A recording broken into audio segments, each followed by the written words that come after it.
right, so we're taking this thing into the gym somewhat.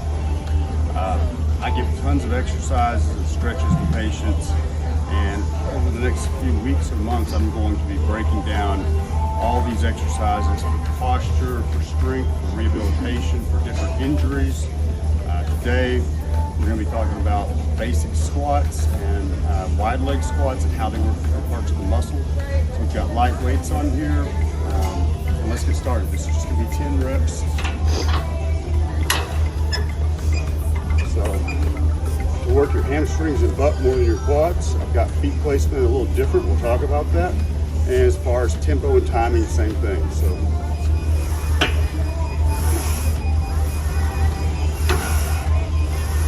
of course you want to breathe out as you come up.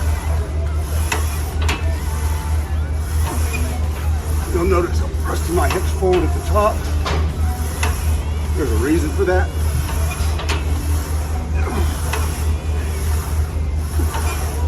And talking, I've lost a bit of count, so if I did more than 10, don't hate on me.